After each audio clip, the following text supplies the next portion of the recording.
Loki.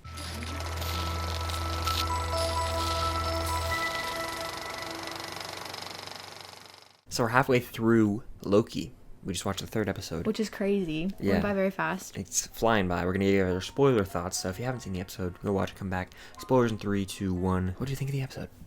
That was good. It started out really strong. It got a little slow for me in the middle, but overall pretty good. Yeah, pretty solid episode. It's not like the best thing ever.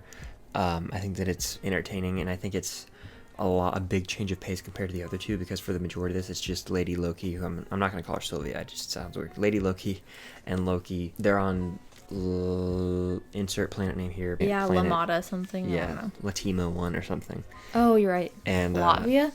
Who knows? LaGuardia. All I know is it's like 2 in the morning, or no, it's like 4 in the morning. It's almost 5 4 in the or morning. 5. We're delusional. But I can say that for the Yeah. they're on a planet that is going to be struck by disaster. And that is a hint, because it means the rest of those planets that we see are likely disaster events, like Asgard and all these other things.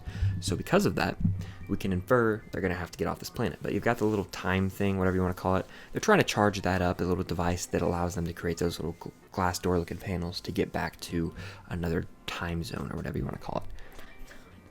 Yeah, whatever it is. Yeah, it whatever. it like travels them, the time traveler, it's a space traveler. It's a wazzy, it's a woozy, it's a...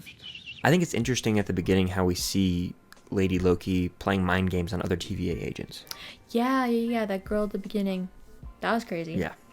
She had her on mind trick, and that actually is foreshadowing, because later in the episode, the biggest thing we can talk about from this is the fact that Lady Loki reveals that the TVA agents are not actually created by the Timekeepers. They're actually people, variants, who were once normal people who led normal lives, but they've been taken in and essentially like brainwashed and had their minds worked on so that they think they've just been created by the TVA, and it's really truly messed up. And I know you were kind of saying, you weren't last week in the watch party because you weren't in the review. You were talking about how you think the TVA is a little sketch. Yeah, 100%. Last week Yeah. I was like, it just doesn't feel right. There's something off about it. I don't think the TVA is telling the truth. I don't really know if the timekeepers are even really real. But last week I was talking about how I think the TVA is lying, and that's why Mobius is obsessed with so much from the 90s. Probably because he's from the 90s and he just doesn't remember it, and that's why he's just obsessed with everything. Yep. Jet skis. Yeah, I was like, they seem sus, and they are. Yeah, for sure. So I think that the TVA will continue to get exposed as the show moves forward. Honestly, I don't know if it's going to be some grandiose MCU reveal when we find out who's behind it. That's just my 2 cents. We haven't seen that in the other 2 TV shows. If we can learn anything from WandaVision and Falcon Winter Soldier, the displacement of these TV shows, they always kind of start where they end. Started out with Wanda having nobody, ended with Wanda having nobody. Yeah. Started with Falcon being Captain America and Bucky being free, ended with Sam being Captain America and Bucky being free. Only difference here is this is confirmed for multiple seasons. So true. Those were like mini-series. So true. These could set up a second season with the reveal of whoever it is. I personally don't think it's going to be Kang. I know that's what the speculation is. I think that Jonathan Majors would not have had time to film his stuff for Loki because it was ready to go way before Quantumania ever started filming. I think Kang is low-key becoming the new Mephisto. Perhaps. It's Kang this, Kang Yeah. that. Kang's everywhere. No. We'll see what happens with that, but again, we're going to find out by the end of the season what the hell's going on with the Space Lizard Timekeepers. That's all I have to say. But I think something I loved about this episode was the callbacks, notably the one where we see Loki go, another, and smash the drink that he's drinking, and then it's obviously calling back to Thor in the first Thor movie. That's one of just the best callbacks in the MCU, in my opinion.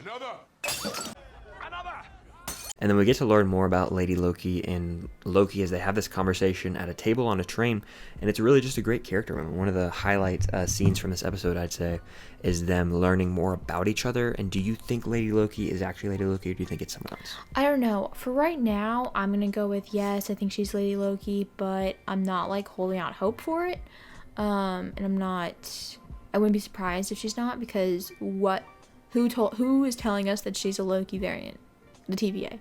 We just found the TVA are a big bunch of liars. Yeah. So take everything that they tell you with a grain of salt, apparently. Yeah, and we even heard her talk about, like, Enchant was said a few times. I know you're big on that theory. Well, yeah, I mean, it would make sense. She enchants people. Loki says, like, Loki talks about her enchantment all the time. And then every time she gets called a Loki, she's like, don't call me that. And she, like, really hates it. Oh, and I have a theory. Throughout this episode, she kept losing pieces of her outfit. She took her horns off to, like, hit somebody with. So she lost her horns on the train. And then when they get into, like, the big, like, party part of the planet or whatever, towards the end, like, she loses her cloak. Yeah. So I think that, like, pieces are coming off of her outfit, like, one by one. And I feel like that's symbolic of the fact, because the only thing that convinces us that she's Lady Loki is the fact that her outfit looks like his. Mm-hmm. But once the outfit's gone, there's nothing to convince us, really. Yeah. The powers are still kind of similar. They're the same color, but, like, they both do different things. She can't do the firework crap that he did. Maybe maybe all the variants have different powers. That's possible, but we don't know. We don't, yeah. Mobius was missing in this episode, in my opinion. He's the standout in the show, and for that reason, it's actually my least favorite episode so far. I really like the first one, the way it set everything up. The second one, again, had, like, more detective work to it. This one was fine. It was more two characters stranded, and they still are stranded at the end of the episode. And I really would have liked to see Mobius in this episode. We'll see him next one, probably. I feel like, I don't want to say this. I feel like people get mad at me, because, like, I know, like, she split open the multiverse and all that crap, but, like, we haven't really seen much of that yet. So besides that, not a lot's really happened. No, it hasn't. In the show, if you think about it, like, Loki has shown up at the TVA, and then we've learned a bunch, but nothing has really happened. Correctamundo, my friend. I think we're just distracted by the fact that, like, everything seems really cool, and, like, Owen Wilson's dope, and Tom Hiddleston's great, and Lady Loki's a new character, and she's awesome, and then there's really cool fight scenes and magic. Like, I think we're being blinded by a lot of things, but, like, also there's the aspect of, like, what's really happened. No, like, I really was on the hype train early on for Loki. You know this. Like, I was like, the first episode's the best of the MCU shows, and, like, I'm starting to take a step back now that we're halfway through and evaluating it, and I'm like, yes, it is good. I'm enjoying it. It's entertaining. It's more so connected to the MCU than the others, but at the same time, through 3 episodes, how much value has it brought? I don't know. Like, it feels a little bit like, okay, so for example, the Falcon Winter Soldier, by the time we finished episode 3, I feel like a lot had happened. Like, they were already on their mission. John Walker being set up, Zemo coming in. They were already on their mission to find who's doing the super soldier serum. We got Sharon. Like, I feel like a lot had kind of developed by episode 3 versus WandaVision episode 3. Literally diddly squat happened. Yeah. Not a thing. Yeah. Nothing progressed at all.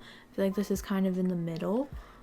Like a lot's happening, but nothing's progressed, if that makes sense. Like, this episode, I know that they were on that planet, but we didn't get to see anything from the TVA. Nothing from that judge lady, nothing from Mobius. We only saw them break into the TVA, like, momentarily. I guess we saw the judge lady for a few seconds, but other than that, like, we didn't see them, like, freaking out about the fact that the multiverse is split open. Yeah, so I want to make 2 points. I think that, one, the multiverse thing was the most overhyped thing we've ever done, including me. We were all like, because we didn't know, we were like, oh, it's the multiverse. It's pretty much like, that could just be the rest of the seasons of Loki, is them and the TVA solving these different things. I don't know how much it's actually going to play into Multiverse of Madness. Earlier this week, I looked up, like, MCU Phase 4 or whatever, and originally, like, the original timeline of when everything was supposed to come out pre-COVID, Multiverse of Madness was supposed to come out before Loki, and I know that the movie went through, like, a lot of rewrites and stuff, but I think it's interesting that it was supposed to come out before Loki, so I don't know how much she's going to play into it, because even though the movie went through a lot of rewrites, that doesn't mean Loki did. Yeah, who knows at this point. If they didn't write Loki to play into Multiverse of Madness, then it's not gonna. So far, the show, it's been a lot of exposition, kind of telling us the rules of how this show works, and I just want to see it in action. I guess the plot is them trying to find the variant. That's what it was, and they found the variant, and now it's turned into Loki with the variant, and they're trying to get out of, at least for this episode, they were trying to get out of that one planet, but, like, well, what's the end game here is what I'm trying to figure out. I don't know. Yep. Like, I guess Lady Loki set off all the time bombs because she wanted to be able to get into the TVA and find the timekeepers. Yeah. What she wants to do with them, we don't know. I also know that our Loki wants to meet with the timekeepers to just, like, talk to them or something. Mm-hmm. Oh, no, he wants to overthrow them. Yeah. I think they're both going to find out that the timekeepers do not exist. And I think it's all going to be for nothing. Honestly, at this point, we have no clue. The episode ends on a cliffhanger as Loki and Lady Loki are stuck on this planet, it seems, but I'm sure they're going to get rescued by Of course. someone, maybe Mobius, maybe Well, this a is TVA agent. in the trailers. This is the same planet that they're sitting on when everyone's like, "That's Natasha." Overall, it was a good episode of TV. It's not the best thing ever. The Loki, fight scenes were cool. yeah, and even at that, they were okay. Okay. Like, the action was fine. Like, it was a good episode of TV. It wasn't anything special. Like, Yeah. it was entertaining, but I still am waiting for that definitive episode of MCU TV, and I thought it was the first one at the time, and I overhyped it myself. I just wanted to say that here on the channel. I still think it's probably the best premiere. Like, Easily. It's possible that like each episode might be a little bit less than the first one, which is not what you want in a show. Like, I feel like WandaVision, you know, kind of overall did kind of go up from the first episode. It's the same thing with Falcon Winter Soldier, and I feel like Loki started really high, and now it's just kind of like stagnant. We got 3 episodes, and apparently 4 and 5 are crazy, so only time will tell. That's pretty much it for our thoughts on episode 3 of Loki. I almost said WandaVision. I don't know why. My mind's all over the place. Our watch party had technical issues. I apologize. Yeah, we had technical difficulties, and sometimes life just is weird. So if sometimes watch parties don't happen, there will always be reviews on the channel that you can watch. And then we also do have our podcast that we talk about the episodes every week. Thoroughly, so you'll yeah. definitely be able to hear our thoughts, like, no matter what. Yeah, absolutely. So don't worry about that. Unusual Couple podcast. Video version on Camp's channel, audio on Spotify, maybe Apple Podcasts. I got to figure it out still. It's very annoying. Thank you all for watching. Definitely hit the like button. Comment your thoughts on episode 3 at Loki down below. Is it your favorite, least favorite? Does it rank in the middle? Let us know. Follow Cam on all our social medias. Links down below. And thank you all for watching. Hope you enjoyed. Hit the subscribe button for more MCU content coming soon. Until next time. See you guys later.